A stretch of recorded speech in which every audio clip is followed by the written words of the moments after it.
Саламатсыздар, урматтуу Теңир Толук телекөрөрмандар, сиздер менен кайрадан актуалдуу маек программасы. Баарыбызга жакшы белгилүү болгондой, ар бир адамдын укугу өлкөбүздүн баш мыйзам тарабы гарантияланган, бирок тек каршы айрымдар өзүбүздүн укуктарды билбей ар кандай бир жагымсыз кырдааларга кабылып калабыз. Ал эми бизде каралган мыйзамдар боюнча мыйзам билбегендик бул жеңилдик берилбей, ошон үчүн өзүңүздөрдүн укугуңуздарды жакшыраак билип, эмне кылыш керек, кандай кылыш керек жакшыраак билип алсаңыздар, менин оюмча ар бир ишиңиздерде ийгиликтеп, ийгилик коштоп турмакчы. Мына ушул турмушта жаралаган ар кандай кырдаал боюнча биздин укуктарды ким коргойт, кандайча коргойт, кандай органдар иш алып турат, мына ушуну билүү максатында биз бүгүнкү актуалдуу маек программасынын атайын ушул укугуңду билесиңби деп тема аркылуу баштоону туура көрдүк. Бул биздин жана сиздердин суроолорго бүгүн биздин студиянын меймандары Нарын облустук юстиция башкарманын башчысы Жайлобаев Бакыт Канаевич жана Нарын шаарынын мамлекеттик нотариусу Розобаева Айжан Жумашевна жооп бермекчи. Урматтуу меймандар, студияга кош келипсиздер. Сөздүн ачыгын айтыш керек, баягы бүгүнкү күндө көпчүлүгүбүз өз укуктарын билбей, баягы көп нерседен куруп калган учурлар бар да. Анан бул багытта мынакей юстиция атайын башкармалык министрлиги бар, баягы баарын тең мыйзамга салып жөнгө салып турат. Антсе дагы көпчүлүктүн баягы юстиция органынан кабары жогорак да. А дегенде ушул кепти ушу юстиция органы эмне, ал эмне функция аткарат? Ушундан баштап алсак. Саламатсыздарбы, урматтуу көрүүчүлөр, саламатсызбы? Чындыгында эле бүгүнкү күндө баягы юстиция органы тууралуу маалымат кеңири тараган жок деп айтсам дагы болот. Себеби дегенде бунун эң биринчи себеби баягы мурункудай телевидение аркылуу көп маалыматтарды элдер өздөрүнө кабыл алып көрбөгөндүктөн болуш керек. Көп эле азыр баягы телефондорго өтүп кетишти, башка эмелерге сайттарга өтүп кетишти. Негизинен юстиция органдарынын иши боюнча токтолуп кетсем, юстиция органдары бул Нарын облустук юстиция башкармалыгы Кыргыз Республикасынын юстиция министрлигинин аймактык бөлүмү болуп эсептелет. Биздин аткарып аткан жумуштар, негизги багыттагы аткарган иштерибиз бул нотариалдык иш аракеттерин жүргүзүү, мамлекеттик нотариустардын ишмердүүлүгүнө шарт түзүп берүү жана ошолордун координация болот. Андан тышкары мамлекеттик каттоо жүргүзүү, бардык юридикалык жактарды кайра каттоо, филиалдарды, саясий партиялар, массалык маалымат каражаттарын чечтер саясий партиянын министрлик каттайт. Андан тышкары жергиликтүү өз алдынча башкаруу органдарынын ченемдик укуктук актыларын мамлекеттик каттоого түшүрүү, киргизүү, реестрге түшүрүү. Өзүңүздөргө белгилүү болгондой, азыр бардык айыл өкмөттөр мэриялар тарабынан чыгарылган ченемдик актылар сөзсүз түрдө реестрге түшүш керек. Ошол ишти юстиция органдары жүргүзөт. Ошол юстиция министрлигинин жүргүзгөн реестрге биз бул жактан бир күндүн кечиктемесинен жөнөтөбүз, мыйзам талабына ылайык. Андан тышкары укуктук жайылтуу иштерин жүргүзүү, массалык маалымат каражаттары аркылуу мына ошонун бирин биз бүгүн аткарып атабыз десек болот. Укуктук жайылтуу иштерин жүргүзүп, ар кандай акцияларды уюштуруу, элдерге баягы укуктук маданиятын көтөрүү максатында ушундай акциялар жүрүп турат. Тилектештик автобусу же болбосо баягы мына бүгүн азыр мүмкүнчүлүктөн пайдаланып белгилеп кетсем болот. Буга чейин жарыяларда берилген Нарын облустук юстиция башкармалыгынын алдында азыр элге акысыз юридикалык кеңеш берүү декадасы өтүп атат. 2 күндүк бул юристтер күнүнө арналган иш чара болуп эсептелет. Министрлик тарабынан бекиткен. Азыркы күндө бүгүнкү күндө ошол жака жарандар барып, тиешелүү өздөрүнүн укуктарына кызыктырган суроолоруна жооп алып атышат. Андан тышкары ошол жана ошол эле ишмердүүлүккө тиешелүү бекер юридикалык кеңеш берүү борборлорунун иштери бар. Бул юридикалык кеңеш берүү борборлору бизде Кочкор районунда, Ат башыда жана Нарын шаарында жайгашкан. Андан тышкары ар бир мамлекеттик нотариуска ошол калкка акысыз юридикалык жардам берүү милдети жүктөлгөн. Ал милдеттүү түрдө эгер кызыккан адам юридикалык кеңеш керек болсо, бардык ушул областтын аймагындагы жайгашкан нотариалдык мекемелерге барып, нотариалдык кеңселерге барып, мамлекеттик нотариустардан өзүнүн кызыктырган суроого жооп ала алышат. Эгерде өзүнүн жүзүн алган боюнча берген жоопторун бере турган болсо, нотариустар өз ордунда берет. Эгерде тиешелүү адистик айырыш керек болсо, ошолорго баягы направление берет да. Урматтуу көрөрмандар, эгер сиздердин ушул биздин меймандарга суроолор болсо, адаттагыдай эле өзүңүздөрдүн экраныңыздарда көрүнүп турган WhatsApp байланыш аркылуу текст түрүндө суроо узатсаңыздар болот. Бизде бир өтүнүч ушул суроолорду берип атканда өзүңүздөр дарагыңызда ат жөнүңүздөрдү толугураак жазып коюшуңуздар. Айжан аке, бүгүнкү турмушта бүгүнкү эмес ушул нотариалдык бөлүмдөргө көп жарандар кайрылат ар кандай маселелер менен, жеке маселелер менен, жалпы маселелер менен. Анан ушул анардын бири мына биздигиден ушул керезди калтыруу маселеси бар да. Ушул кандай шартта жүрөт, кандай нерсе аткарат, ушул туурасында маалымат берсеңиз. Саламатсыздарбы? Бизде эми керез боюнча айта турган болсом, керез бул жарандын өзү өтүп кеткенден кийин өзүнүн мүлкүнө, жалпы мүлкүнө же анын бөлүгүнө тескөө укугун мураска бирөөгө тескөөгө өткөрүп берүү боюнча өзүнүн эрк ниети болуп саналат. Керез боюнча бизде практикада кайрылган жарандар аз, чындыгында аз.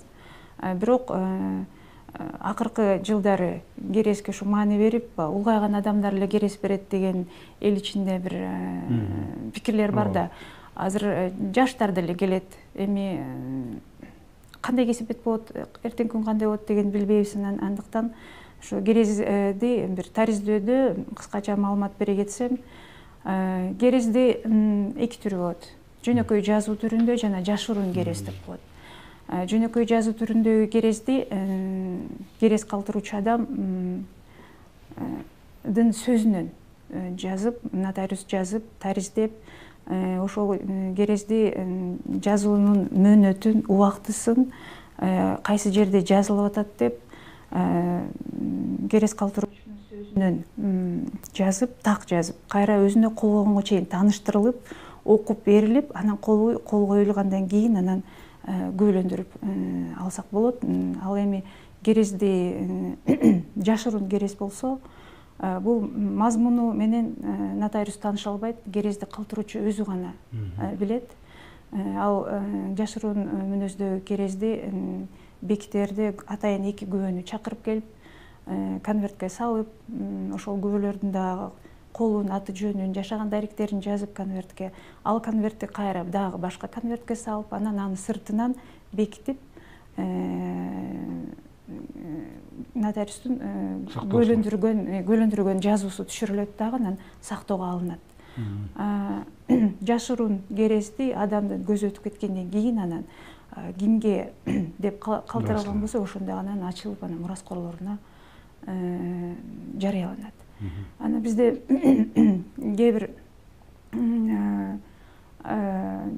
керез калтыруучудан биз мисалы үчүн биздин мыйзам боюнча калтырып аткан мүлккө биз укуктарыңды, ошонун сага таандык экенин биз тастыктап бер же далилдеп бер деп, же документтерин көрсөт деп талап кыла албайбыз. Ал мыйзамда каралган, жарандык кодексте. Керез калтыруучу келди, ал өзүнүн эрки, өзүнүн ниети керез калтырам деп. Толук мүлкүнө керез таштаса болот, же болбосо анын бөлүгүнө. Керезди калтырууда ишеним кат аркылуу же өкүл аркылуу калтырууга болбойт. Ушундай шарттар бар. Анан бул жашоо турмуш ар кандай да. Кээде мындай учурлар болуп калат, эми биз баягы уга алып жүрөбүз, көрө калып жүрөбүз ушул. Баягы көз өтүп кеткенден кийин бир ошонун үйү башка болуп катып талашка түшүп калган учурлар болот да. Баласы менен апасы же болбосо бир туугандары. Себеби баягы мурас калтырылган эмес, керез калтырган эмес. Ушундай шартта мыйзамда кандай каралган? Ушул өтүп кеткен кишинин оокат мүлкү кандай шартта бөлүнөт? Эми мурас негизи, мурас иши, мурас ачуу аябай чоң көйгөйлөрдүн бири. Мыйзамда бизде ошо мурас качан ачылат, мурастын орду кайсы жер, убактысы кайсы дегенден бери бүт белгиленген. Мурас ачуунун убактысы адам өтүп кеткенден кийин ачылат деп, ошол убактысы болуп саналат. Мурас ачуунун орду ошо мурас калтыруучунун акыркы туруктуу жашаган орду болуп саналат. Мыйзамда ошо мурас калтыруучу өтүп кеткенден кийин 6 айдын ичинде мураскорлору нотариалдык конторага кайрылышы керек. 6 ай ичинде ушул мурасты кабыл алам деп. Анан эми иш жүзүндө ушул 6 ай ичинде биздин калктан ошо келет деп айта албайм. Чындыгында кечиккендер көп.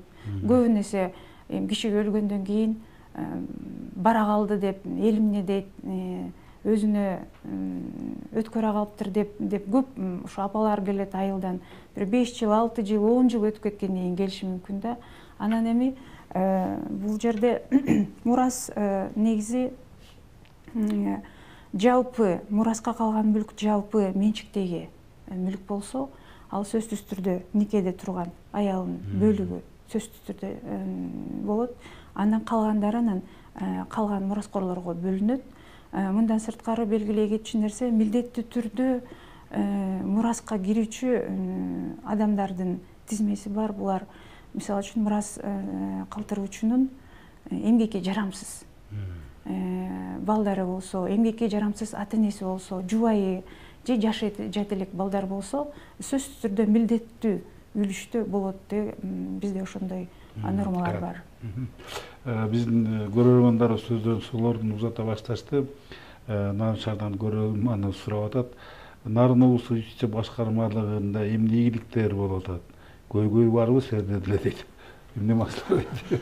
Албетте, абдан туура суроо. Азыр эми көйгөй жок, жашоо жок болуш керек. Сөзсүз түрдө бир тараптан көйгөй болсо, бир тараптан албетте ошол иштеген ишке жараша ийгиликтер көп болот. Анан эми биринчиден ушул облустук ички башкармалыгынын көйгөйлөрүнө токтолуп кетсем, көйгөй маселеси бул биринчиден ушул бизге имараттардын жетишпестиги да. Мисалы үчүн ар бир жерде мамлекеттик нотариалдык кеңселер бар. Ар бир нотариалдык кеңседе өзүнүн мыйзам талабына ылайык өздөрүнө баягы тиешелүү имарат болуш керек, анын ичинде бөлмөлөр болуш керек, терезелердин баардыгы тордулгон болуш керек, калганары. Андан тышкары архив болуш керек, кабыл алуучу жайлары болуш, киребеш бөлмөлөр болуш керек да. Бүгүнкү күндө бизде ошо Кочкор районунда ушул маселе көйгөйлүү болуп келатат. Андан тышкары Актала районунда дагы биздин өзүбүздүн имараттарыбыз жок. Эми буюрса эле келечекте азыр иштер жүргүзүлүп атат. Ал имараттар коюлуп калат. Анан эми жетишкенттер болсо, буга чейин дагы көйгөйлүү маселе болуп келген. Бизде нотариалдык кеңселерде нотариустардын штаттык бирдиги болуп келген. Мисалы үчүн бизде Нарын облусунда болгону 6 штаттык бирдиги каралганда, Нарын шаар, Нарын районунда 2 мамлекеттик нотариус, калган райондун бардыгында бирден мамлекеттик нотариус каралган. Бүгүнкү күндө биздин ошо көйгөй маселени чечип, кайра жетишкендигибиз болуп кеткенин себеби дагы ошол жетишкендик болуп кеткени бизди сүйүндүргөн нерсе. Ушул Кочкор районунда биз дагы бир мамлекеттик нотариустун штатын ачканга жетиштик. Андан тышкары Нарын шаардын Нарын районунда да мынакей жаңыбызда турат, Орозбай Айжанды кабыл алдык, дагы бир штат ачылды. Ошол менен бизде азыркы күндө 8 мамлекеттик нотариус штат болуп калды. Бул ачылышынын себеби эмне болду?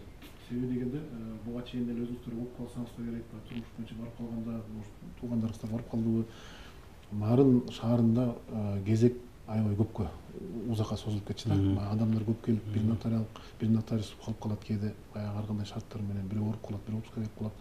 Ошондо очередтер көп, кезектер көп болуп, анан элдердин нааразычылыгы аябай көп болуп кеткен. Эмне үчүн экөө иштебейт, эмне үчүн биз ушундай көпкө кезекке турабыз деп.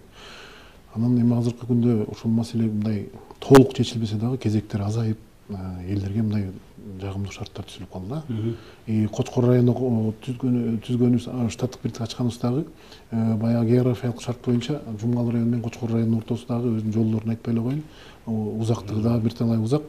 Ошондуктан аякта мисалы үчүн Кочкор районунун мамлекеттик нотариусу отпускка кетип калса, же Жумгал районунун мамлекеттик нотариусу отпускка кетип калса, ал жака Нарындан бирөөнү жөнөтүп, же болбосо ушинтип баягы бир күндө, бир жумада толук иш болбой калган учурлар көп кездешти да.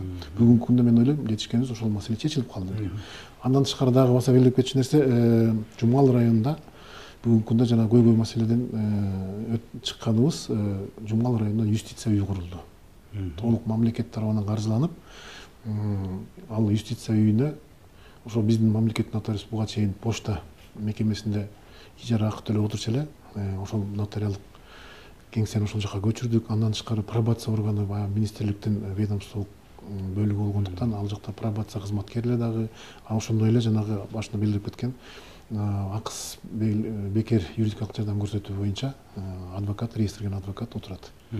Ушул жолуңузга эле уюлдук телефону 644 менен бүткөн көрөрманыбыз сурап атат. Сиз айткан маселени улайт экен бу дагы. Нотариус эң чоң маселе жаратат калкка дейт. 3 нотариустун бирөө же экөө такай иштебейт. Госпочта маселеси да бар. информациялык тактага госпоштаны так жазып койсоңор жакшы болот эле. Ишиңиздерге ийгилик дейт. Госпоштаны рахмат, туура суроо, бирок бул маселе чечилип калды. Азыр айтып атпаймынбы, 3 нотариус иштесе дагы бизде башка райондорго, мисалы үчүн ат башынын нотариусу отпускага кетсе, же бир эмгекке жарамсыз болуп ооруп калганда, сөзсүз түрдө биз бул жактан ошол максат менен алганбыз чындыгында ошол бир штатты. Бир штаттык бердикти. Ат башы районуна барып элди баягы толук тейлейт да, мурункудай болуп баягы 2 күн тейлеп, 3 күн барбай калбайт. Акталага кетип калат. Ошондой эле ушундай жүйөлүү себептер болбосо, мындайдан негизден дайыма 2 нотариус кызмат кылып келишет. Анан бизде дагы баягы башка бизде эле эмес, бул биз министрликтин бир бөлүгү болгондон кийин башка региондордо да ушундай маселе болгондо, азыркы күндө мисалы үчүн белгилеп кетсем, ошо бир нотариус Токтогул районуна командировать этилип, иш сапарына жөнөтүлүп иштеп атат. Себеби дегенде ал жакта жумуш токтоп калды. Ал жакта деле бизге окшогон Кыргызстандын жарандары.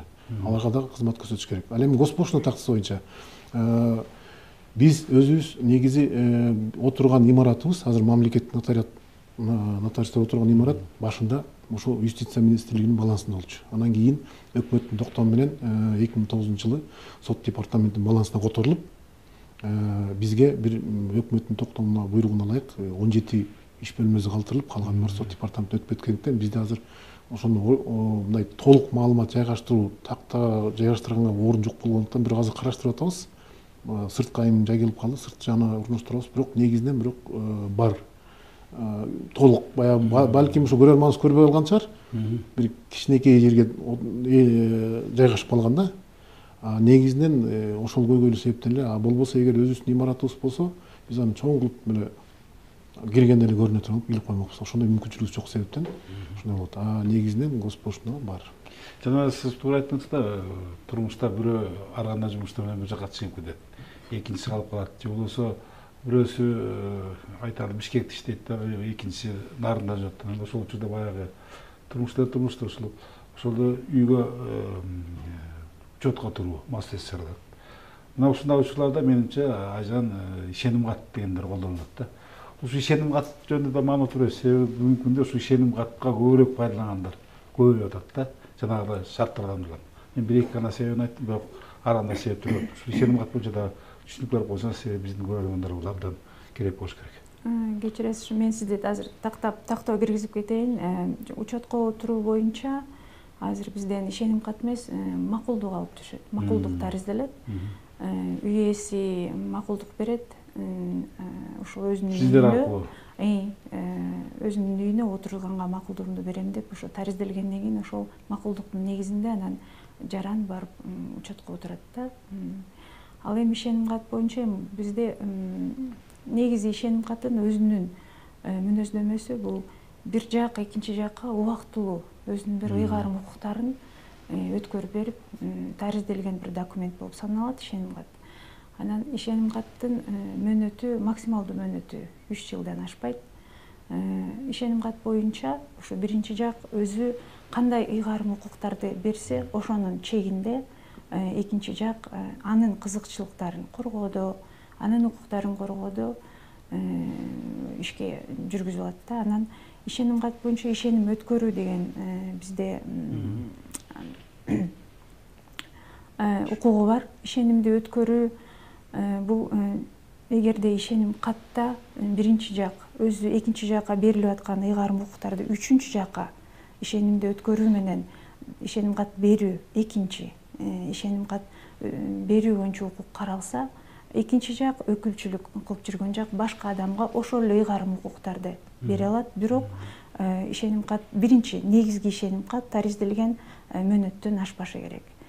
Бизде көп учурлар кездешет, ишеним катты алгандан кийин айрыкча генеральная деп коет эл арасында. Анан ошол ишеним катты алгандан кийин болду, айрыкча ошо автоунаа боюнча көп кездешет. Ишеним катты алгандан кийин болду, мен ээси болдум, мен каалаганды кылам дейт. Бул жаңылыштык пикир, жаңылыштык кой. Анткени дагы кайталай келсем, ишеним кат бул убактылуу ыйгарым укуктарды ошол өкүлчүлүк кылып берген документ болуп эсептелинет да. Анан ишеним каттын мөөнөтү бүтүп калса дагы бизге кайрылган жарандар болот. Мен генеральный алгам, эмне үчүн мен бере албайм деп келип калышат да. Анан андай шарттарда түшүндүрүп айтабыз. Бул өкүлчүлүк кылуу убактылуу бир мөөнөткө берилген документ. Документ өзү жараксыз болуп калган учурда эч кандай кыймыл кыла албайт, иш аракет жүргүзө албайт. Анан ишеним кат мисалы үчүн берилген, кээде ушундай учурлар болот, ишеним кат берген адам өтүп кетет, каза болуп калат. Андай учурда дагы ушул ишеним кат өзүнүн жарактуулугун жоготот, жараксыз болуп эсептелинет. Ишеним кат адам өтүп кетсе, берилген жак баш тартса андан, же болбосо ишеним катты берген юридикалык жак жоюлуп кетсе, ишеним кат жараксыз болуп калат. Мөөнөт өтсө да ошондой болуп эсептелет. Ушул ишеним кат боюнча дагы бир суроо келип чыгат. Жакында мен ишенген адамга ири суммада акча карыз бердим. Ишеним кат алдым, бирок нотариуска барып күбөлөндүргөн жокмун. Ал жарактуу болобу дейт. Эми бул биринин ортосунда, эки жактын ортосунда акча алуу маселеси экен, бул ишеним кат деп таризделбейт, бул милдеттенме болушу мүмкүн. Мен убактылуу акча алдым, ушуну бир кайсы бир мөөнөттө кайра кайтарып берем деген милдеттенмелерди алып жүрүшөт. Анан эми бул ушуну күбөлөндүрүү зарылбы сиздер аркылуу? Же өздөрүнүкү баягы болобу? Өз ара жазуу жүзүндө алып койсо болот. Эми бул эки жактын бири-бирине болгон ишениминен эле тийиштүү болуп калат да. Кээ бир адамдар бар, сөзсүз түрдө нотариустан күбөлөндүрүп коелу ушул деп келишет бизге. Анан биз андай, мисалы үчүн, тил катты деле көтөрүп келишет, өзлөрү жазып келип. Анан биз көп нерсе белгилейбиз. Тил катты биз маанисин, мазмунун нотариус жооп бербейт, маанисине, мазмунуна. Биз ушул тил катка колун койгон адамдын деле колунун аныктыгын эле күбөлөндүрүп бере алабыз деп айта алабыз да. Бакыт мырза, ушул юридикалык жагдайды алып карап болсок, ушул бир катар түшүнүктөр бар да. Сөздүн ачык керек. Кээ бир түшүнүктөрдү калктын бир 90% түшүнө бербейт да. Мына ошондой түшүнүктөрдүн бири апостиль. Ушул туурасынан түшүнүп көрүп коесузбу? Туура, абдан туура суроо. Чындыгында эле бул апостиль штампы деген бар. Апостиль штампы бул бизден чыккан расмий документтерди легалдаштыруу болуп эсептелет да, чет мамлекетке. Бул Гага конвенциясы менен макулдашылган бир нече жүздөн ашык мамлекеттин ортосундагы макулдашуу, келишим. Мисалы үчүн биз жакта Кыргыз Республикасында апостиль штампын басуу укугу тышкы иштер министрлигине берилген. Андан тышкары өздөрүнүн ыйгарым укуктарына ылайык ички иштер министрлигине, башкы прокуратурага, сот департаментине, соттогу документацияларды, иш кагаздарды тастоо, анан кийин ошондой эле улуттук коопсуздук кызматына, анан Юстиция министрлигине берилген. Эми Юстиция министрлигине берилген шарттар боюнча токтолуп кетсем, Юстиция министрлиги ошо апостиль штампын басуу укугу башында негизи ушул өзүнө токтолсом, апостиль штампы тууралуу. Апостиль штампы кандайдыр бир документке ошол штампты басып, ошо штамп кол койгон адамдын колун тастыктоо болуп эсептелет да, башка чет мамлекетке. Ошондой укукту буга чейин бизде Юстиция министрлиги өзү жүргүзүп келди эле. Азыр ошо элдердин шартын карап, элге баягы ыңгай, себеби дегенде бирөө Баткенден барат, бирөө Нарындан барат, дагы бирөөсү Көлдөн барат, же болбосо башка облустардан именно ошо Юстиция министрлигине барып кана ошол жактан бастырып, аябай кыйын шарттар үчүн жагдайлар жаралчу да, жарандар үчүн. Азыр ошону ар бир аймактык башкармалыктарга ыйгарым укукту берип, азыркы күндө ошол мисалы үчүн Нарын облусундагы жарандар бизге келип туруп, ушул жерден бизден бастырып алып кетсе болот. Ушундай жакшы шарттар түзүлдү. Уюлдук телефону 7 менен бүткөн көрөрман сурап атат. Биз айылда турабыз, айылда нотариус жок. Кандай кылсак болот дейт. Айылда жашашат экен, айылда нотариус жок экен. Бизде ошо көп нерсе билбегендиктенби же маалымат жетпегендиктенби көп учурларда ошо айылдан келишет жарандар. Келгенде ошончо алыс жерден келип бир документти күбөлөндүргөнгө келдик же ишеним кат алат элек, жөнөкөй ишеним кат алат элек деп келип калышат. Анан биз ошондо дагы ошо түшүндүрмө иштерин жүргүзөбүз. Калктуу конушта нотариус жок жерде бизде мыйзамда каралган ошо жергиликтүү өз алымча башкаруу органдарында, анын ичинен аткаруу органдарында айыл өкмөттүн жооптуу катчыларына ушундай ыйгарым укуктар берилген. Документтин көчүрмөлөрүн күбөлөндүрүшөт, ишеним каттарды беришет, адамдардын колдорунун койгонун аныктыгын күбөлөндүрүшөт. Ушундай мураска калтыруу боюнча керездерди да көйлөндүрө алышат. Ушундай ыйгарым-укуктар берилген да, көптөр ошо билбестиктен бизге келет. Бир себеби ошол да, бир себеби нотариус көйлөндүргөн документ бир башкача күчкө ээ болот деген бир ойлор бар да өзлөрүндө. Анан ошо жок, ошо айыл өкмөттүн жооптуу катчысына эмес, атайын нотариуска келдим деп да келгендер болот, билсе дагы ошондой да.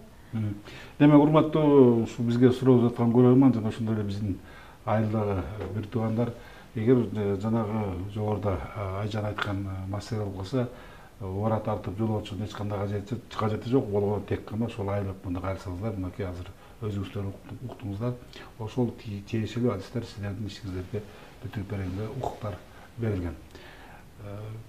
Бакыт мырза, мынакей сизде баягы каттоо жумушуна жүрүпсүздөр да. Анан мына рынок экономикасынын кириши менен биздин өлкөдө, ошонун ичинде облуста ушу чет экологик жарандардын катыштыгы бар, баягы юридикалык тараптар бар да. Ошолор жаатын эме айтардын, каттоо кандай шарттарда жүрөт? Ооба, буга чейин чет өлкөлүк жарандардын катышы бар юридикалык жактардын баардыгы ошо биздин министрлик тарабынан катталып келген. Аймактык башкармалыктарга мындай мүмкүнчүлүк жок болчу. Бүгүнкү күндө ошол 17 июндан баштап президенттин жарлыгынын негизинде мыйзам кабыл алынып, ошол каттоо укугу ар бир аймактык башкармалыктарга жүктөлдү. Мен ошондо сиздин берген сурооңуз аябай туура болду. Ушул мүмкүнчүлүктөн пайдаланып, элге дагы бир чети эме катары, жаран катары маалымат иретин айтып кетсем деп ойлоп аттым эле. Ошол чет өлкөлүк жарандын катышуусу бар кандайдыр бир юридикалык жак болсо, алар эми ар бир аймактарга келип туруп, өздөрүнүн баягы биздин эле кадимки эле, мисалы үчүн коммерциялык уюм болсо 3 күндүн ичинде келип катталуу укугуна ээ болушат. Демек, ошол жерлерден катталганга болот. Актыларынан сурап атат, силердин бөлүмдө адвокаттык кызмат көрсөтүлөбү дейт. Адвокаттык кызмат, мен жана башында белгилеп кетпедимби? Бекер кепилденген юридикалык, бекер жардам, акысыз юридикалык жардам. Бул жерде адвокат берде экиге бөлүнөт да. Азыркы бул багытта Кыргыз Республикасынын мыйзамдар кабыл алынган. Ошол мыйзамдын алдында Кыргыз Республикасынын юстиция министрлигинин алдында борбор бар атайын. Мамлекет тарабынан кепилденген юридикалык жардам боюнча. Ошол борбордо атайын реестр жүргүзүлөт дагы. Ошол реестрге киргизилген адвокаттар бар, ар бир аймактан. Ошондой эле ошол борбордун өкүлдөрү ар бир аймакта отурат. Бүгүнкү күндө Нарын облусунда дагы бир 10га жакын реестрге кирген адвокаттар бар. Андан тышкары ошо координатор деп коет, ошол координатор иш алып баратат. Бизде баягы район аралык болуп, Ысык-Көл, Нарын болот. Андан тышкары булар квалификациялык жардам беришет. Квалификациялык жардам деген бул юридикалык жардам да. Баягы профессионалдык жардам деп коебу? Ошондой болот. Андан тышкары акысыз кеңеш берүү, баягы консультативный жардам деп коет. Ал жана мен белгилеп кеткендей, нотариустар дагы берет, ошо адвокаттар дагы берет, баардыгы бул багытта иш алып барышат. Айжан Жумаштан мисалы чет өлкөлүктөр юридикалык тараптар деп калып атат. Ошол учурда эки жакка чыга туура болуп калат да. Демек, мында тил маселеси алат да. Ошол документти бир тилде которуу. Ушул жаатта эмне айтар элеңиз? Сиздер ушул учурда иш жүргүзө бересиздерби же кандай? Бул боюнча ушу жарандар көбүн эсе ушу Россияга чыгып атканда көп кайрылышат. Идентификациялык карталарын которуу документтерин ушу орусчага которуп бериңиздер, ушуну көйлөндүрүп бериңиздер деп көп кайрылышат. Эми биз нотариус эгерде ушул жаран келген, мисалы үчүн орусчага которуп бер десе, эми расмий тилди баарыбыз эле билебиз. Нотариус тилди билгенден кийин ошол котормону өзү эле которуп, анан көйлөндүрүп берсе болот. Эгерде мисалы үчүн расмий тилден башка тил болсо, анда атайын ушу квалификациясы бар, билими бар. Ошол билими диплом менен, сертификат менен тастыкталган котормочуну ошо тартуу менен котормолорду жүргүзөбүз. Котормо жүргүзгөндө дагы ошол котормочунун колунун аныктыгын да көйлөндүрүп беребиз да. Бизге негизи көбүнчө ошо Россияга чыкканга деп орус тилге которуп бергиле деп биздин идентификациялык карталарга. Демек, кызмат көрсөттүңүз да. Которуп, көйлөндүрүп беребиз. Бул менимче бул дагы жакшы нерсе болуш керек. Эми урматтуу меймандар, тилекке каршы убакыт учканбыз. Бизге бөлүнгөн убакыт өзүнүн соңуна келип жетти. Сиздерге суроо өтө көп албетте.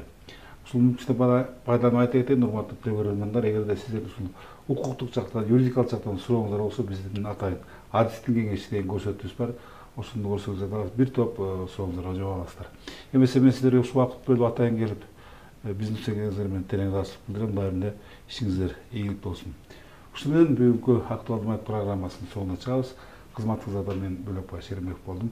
Кайрадан көңүл экрандан жолугушканча саламатта болуңуздар.